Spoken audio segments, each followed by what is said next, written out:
Well, all right. Dan Campbell taking a lot of heat for what went wrong against the San Francisco 49ers. And listen, anytime your team blows a big lead, you're going to get a lot of heat. Whether it's fair or unfair, that's just how it works. Ask Kyle Shanahan, who's been on the other side of those plenty of times. But Dan Campbell also had some decisions that were just questionable along with this. Some fourth down decision making. The first one was this one, which is, there's currently at the 28-yard line.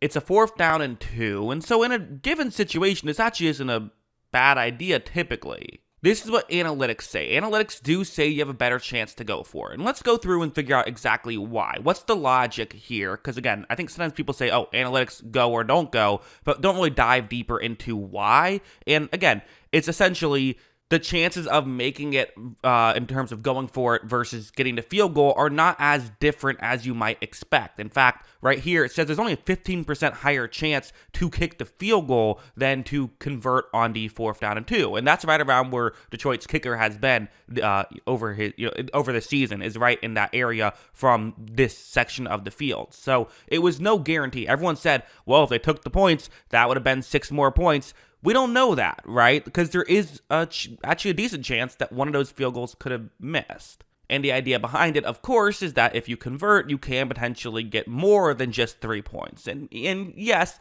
it's kind of a bad thing to do that because you're making it a 2-score game if you do not score points, and you do have a higher chance of scoring points if you kick the field goal. I think the Lions' logic here was it's still too early to be going for, just take the points here and try to play the score game. Instead, try to play the let's get as many points as possible, make the score as wide as possible instead of be up as many scores as possible. That's the logic. And you see, again, it is worth mentioning, this play worked. It was a relatively good play by Goff to get around the pressure. He, didn't make a perfect throw, but he was under pressure. However, also, you got to look at that as, a very catchable pass that was not caught there. To me, that's kind of the biggest thing I would point towards there is again, we love to blame the coaches when things go wrong, but Campbell gave his players a chance and the players didn't come through here. So, okay, what about the next one? 4th down and 3. And this one's another situation where, 4th down and 3, 7.5 minutes left, and you're currently down 3 points. It's one of those things where, logic almost immediately tells you, why in the world wouldn't you just kick a field goal here, right? Why would you risk still being down? You have a chance to tie the game. Well, again, the point of football is not to get to overtime. The point is to win the football game. And I think sometimes we logically just don't think that way because you almost think the goal is to not lose. But no, the goal is to win. So that's part of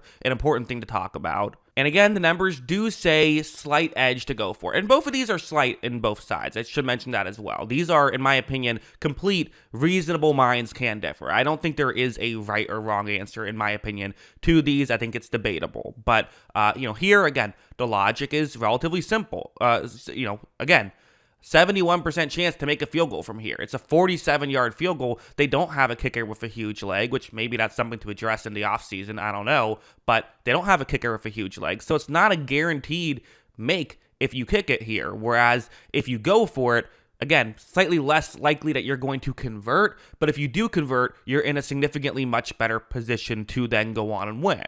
If you look all the way at the right of this chart, the percentage of winning if they convert would be 40%. If they kick the field goal, they're still looking at just 32%. So you're, either way, it's still in the San Francisco 49ers' favor here, but it's certainly no guarantee that, you are going to overtime if you kick a field goal here. Again, this time, nobody able to get open. I think you have to give credit to the 49ers defense here for covering it up. Goff does what he can, but wasn't a lot he could do there. So again, at the end of the day, players have to make plays, right? And the Lions players weren't able to make plays, and the 49ers players were.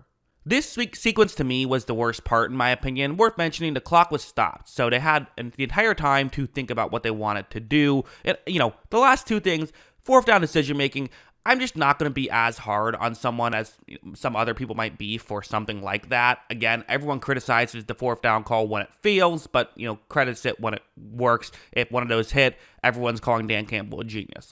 Even if you disagree with the call, you also probably agree that is true, right? That if both those 4th down calls worked, then people would be crediting Dan Campbell this morning, right? 100%.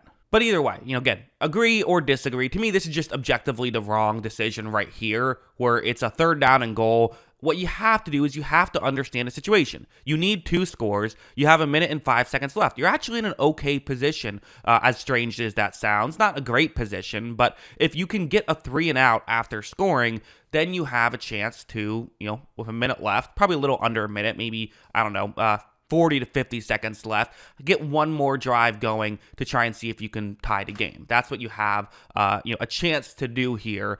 But Dan Campbell did something very bizarre here. Watch as they call a running play. And listen, Dan Campbell doesn't call the offensive plays, obviously, but I'm sure he has, again, he has to have a hand in this, and it's coaching regardless, whoever decision it was. I'm sure that Campbell, he could have overrode this if he wanted to and said, no, we're throwing here if we want to go for it on 4th down.